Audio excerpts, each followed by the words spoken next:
Leroy Blevins. Welcome to Mysteries and Histories. In this episode here, what we're going to do is we're going to talk about the throat shot in the JFK assassination. Now, a lot of people, in my research, you look over my research, you'll see where I show evidence where actually the bullet struck JFK in the back and the bullet exited his throat and struck the chrome in between the windshield, in between the sunvisors of the windshield. And I also show evidence as well that they did a tracheotomy. That's why the hole's a lot bigger and you see that slice across there and everything else. However, people still coming up with the same old story and said, well, this person said it was a throat shot. He was shot from the front and everything else. And let me pull up this image here. This is supposedly a throat shot taken JFK.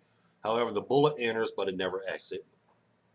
And this is what people brings up all the time when I show them about the shot in the back of JFK head. The bullet entered, but it entered 15 centimeters and stopped, but it never exit.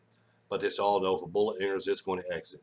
Well, there's no exit wound in the back of JFK's neck and stuff. Now, if I point this out, they're going to say, oh, well, they altered this and they altered that. They've done something to cover it up, like they always do. But this is actually an exit wound in JFK's throat from the bullet striking him in the back. Now we can see this in the films and stuff as I point out in my other videos, but we're going to look at this as well. Now, here is Alt-Gen's image number 6. Now, we know JFK was already, the throat wound was already there because he's up like this. Excuse me, he's already up like this. But they said, no, he was shot because there's a hole in the windshield. There's a hole in the windshield. Okay, so if we zoom in here, and this is Alt-Gen's image number 6. Where's the bullet hole in the windshield, as they claimed?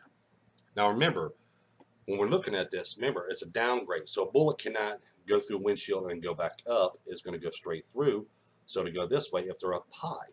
So they would have to stay on ground level in front of JFK's limo and take that shot.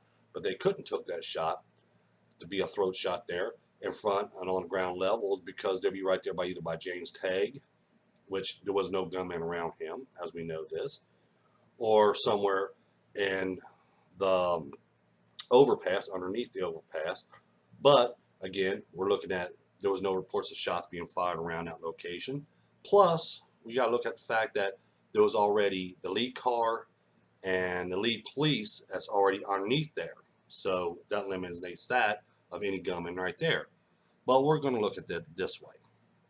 As you see, there is no bullet holes in the windshield whatsoever. But if we look at Alt-Gen's image number 7, which let me pull this up, right here, we now see that bullet hole right here. Okay, if I zoom in, we see that bullet hole right there. But it's actually not a bullet hole, it's actually a bullet fragment stuck inside the windshield. Now, this is a close-up up here. Now this bullet fragment is in the windshield. Now we have a nick in the windshield. Now, after I went over these images, I start lining them up. Okay, Alt-Gen's image number 6 lines up with frame 254 of the Zapruder film, and this is based on how all the men are looking and their positions they are, motorcycle riders, the cops on the motorcycles, JFK, Mrs. Kennedy, John Connally, the driver, and the passenger stuff. This is based on how they're looking and the positions they're at. This is when Alt-Gen took this image here. It was by frame 254 of the Zapruder film. Okay. Now remember, like I said, if we look at that, which we're going to pull it back up here, JFK is already holding his throat. Now what we're going to do is we're going to look at the windshield from the Zapruder film. And we're going to zoom in, zoom in, zoom in, zoom in. And as you see, there is no bullet hole or marks in the windshield whatsoever during this time. None whatsoever.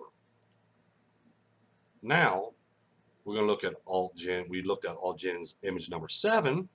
Now we're going to look at when that was taken. Based again, by the way, the people are angled in the car in the position that they're standing and sitting and everything else. Alt-Gen's image number 7 was taken by frame 394 of the Zapruder film, 394.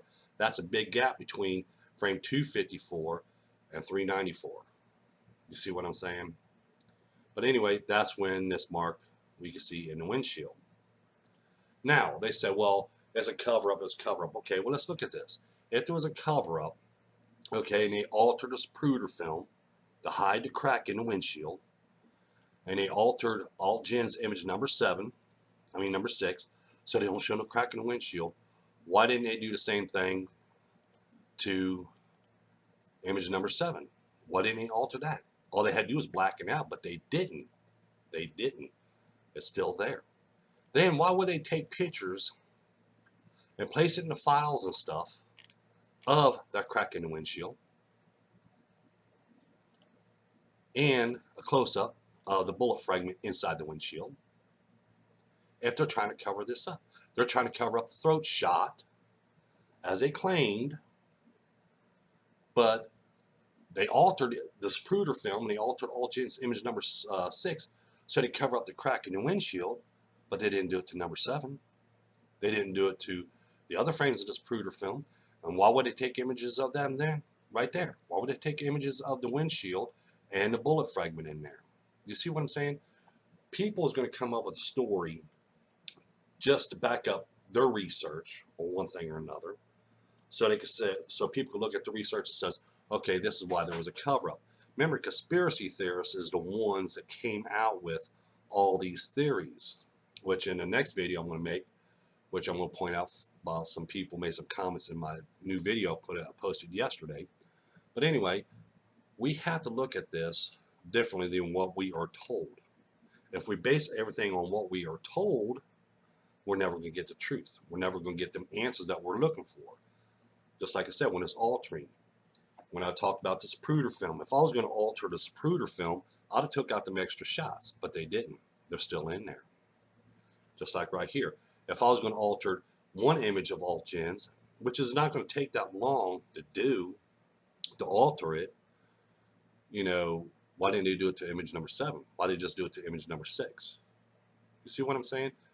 And if they're going to prove a point saying that, you know, the film was altered, okay, they altered the film, taking a crack out of the Zapruder film, then why did they take pictures of the windshield and the windshield that's actually in the box as well, which I showed images of that, and this bullet fragment inside that windshield? Why would they show that? Why would they let people around in Parkland Hospital? Why would they let people stand in front of the limo or around the limo? Okay, there was. People claimed they'd seen that mark in the windshield and everything else. Some people claim it was a hole. Yeah, it became a hole after they took the bullet fragment out. But you see what I'm saying? People's got to realize, you got to think outside that box. You got to think outside of that conspiracy thing. People's going to say whatever they want. They're going to sit there just like me and my research. They're going to put my research down because I'm showing evidence. I'm showing everything I'm claiming. Everything I'm claiming, I'm presenting. Other researchers won't do that. You want to see their evidence? Buy their book, is what they're going to say. Buy my book. Okay, it's been proven fact. I have friends tell me they went to these other researchers and they asked them, hey, can you show me this? Can you show me that? No, they said, no, buy my book. And when they start asking questions, they tell them to go blank off. And this is the truth, you know. But anyway, like I said, I want to make videos. And when I make my videos, I get a lot more bad hits on them because everybody's going to start throwing up this or throwing up that, saying this, or coming up with excuses or one thing or another. But when I point out my research, also, like I said, I think outside that box. Okay, they could say this person did it, or there's a throat shot. Where did it come from? Okay, they're going to say it's a frontal shot, but they won't tell you where it come from, because there's no way it can be a throat shot coming from any direction. No one could take that shot. Okay, but they're not coming up with where that shot came from. They're just saying it was a frontal shot, throat shot, frontal shot. Then they'll sit there and bring up the windshield. There's a hole in the windshield, but we don't see it, the hole or crack or anything in the windshield during the time JFK was grabbing his throat, but we see it after the fact, which was taken after, like I pointed out here. It's not in image number 6, Alt-Gen's image number 6. It's not in there. There's no crack or anything else in that windshield. But we do see it in image number 7, right here. We see it right here where my cursor is. Here's a close-up right here. We see it here. If they was going to cover this throat shot up, why didn't they take that out? Why didn't they cover that up? All they had to do is just, if you even want to, as amateur, you could just cut and paste over top of that. Let me show you. Okay, I want to make a copy of this. Okay, paste. This is just, even for amateurs can do this. We're going to open this up. We're going to open up with regular paints you see on anywhere else, right? Now watch what we're going to do. The only reason why I'm doing it on a copy version, because I don't want to mess up the original version. Now what we're going to do is we're going to come over here. We're going to say we're going to cover this little markup. Okay, so I'm just going to do this. Copy, paste.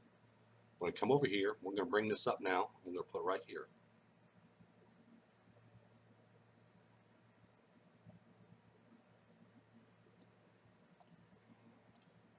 There we go. Now we're going to save it. Okay, now we're going to save it. Okay, now let's go here. Now, as I pointed out, we see that bullet, that crack in that windshield. But if we're going to alter it, boom, where's it at now? It's gone. Do you see what I'm saying? It only takes a few seconds to alter an image if you want to, as an amateur. You've seen it, I just done it in front of you in paints. But they didn't do that, okay? They didn't do that, so I'm going to delete that out of there because I don't like keeping stuff like that in my files. But in alt-gen image number 7 here, we see that crack in the windshield and everything else. And then when we line this crack up into this windshield here, it comes up the same size, shape, and everything else. Same as we do when we line up the bullet fragment that we see here. Same crack, same gash in the window right here and everything else. But it's on the inside of the limo. It's not on the outside limo, it's on the inside of the limo. But see, that's what I'm saying. If you're going to alter an image, okay, anybody could do that, but why alter one image or one frame, but not other images and other frames? That's the reason why I sit there and I point out all the time in my research, and I have to repeat myself time and time again, because people keep on saying, well, he repeats himself all the time. Why you repeat it? Because I have to, because I keep on getting the same questions asked. I can make a video, and then 2 videos later, they're coming up with the same thing. I said, well, if you watch all my videos, you should already seen, I already answered that. But they still don't understand. So I have to repeat myself in different other videos to keep it going, you know, to keep the understanding that, hey, no, this is what happened, this is what didn't happen. But like I said, if you're going to alter an image, which I point out here, and I even pointed out in front of you, in the camera right here, in front of you, well, it only takes a minute, not even a couple seconds to alter that one image. If I was going to do a cover-up, okay, if I was going to do a cover-up, I would have altered all these images. I would never took this image here of the windshield if I was going to alter an image or anything else back then. I'm saying from back then, I wouldn't even take this image, because that's evidence that can leak out, that people will see, you know, so, you know, they're going to know it's a conspiracy or one thing or another. So they don't do that. They actually have this in the Warren Commission report, and this in the Warren Commission report, and this image here, and alt-in image number 6 as well. They're in the reports. They show them. Okay, if they're going to cover up this throat shot, as people claim, this throat shot, they wouldn't show these images, because they showed them because there wasn't no throat image. I mean, it wasn't no throat shot. It was an exit wound. Okay, so I hope somebody understands that when I point these things out, I'm not putting down other people's research or anything else, because that's not my intentions. I don't like pointing out other people's research, because the pure simple fact of it is, that's their research. It's not mine. But sometimes you have to point something out to show that this didn't happen, because we have to look at it this way. In which the next video, which I'm really going to get into more details on something that was posted and everything else. But anyway, we have to understand there was no altering done in any images or any films. There was no throat shot. There is no evidence of any gunshots from any kind of location, as I pointed out, There had been at ground level and in front of JFK's limo. There was nobody there except for James tagging him and the cars that was parked underneath there. But there was no shots fired around in that location underneath the overpass or anything else. Or even above the overpass. Like I said, if it was over on the overpass above, that bullet would have to come down and then come back up. Okay, and then it would have to travel through the driver or whatever. But I just want to point this out and show people that there was no throw shot. That was an exit wound, and it did a tracheotomy on JFK, which I posted in my other videos, and I go into details on that. And I wanted to show about altering images. If I was going to alter an image, which I showed you right here, to do a cover up, I would have done this, but I didn't do it, and they didn't do it. So I wanted to thank everybody for watching my videos. I thank the new subscribers that's coming in. Don't forget to tell your friends about us. Don't forget to hit that like button. Don't forget that subscribe button. Like I said, I got plenty of videos. I'm going to be making here soon again. Excuse me. Got more videos I'm making. And as I showed in my one video, when I'm back, all the videos I'm working on, each one of the shots in JFK assassination. More videos I'm posting on Patterson Gim Bigfoot film and other research I've done. And thank you and have a nice day.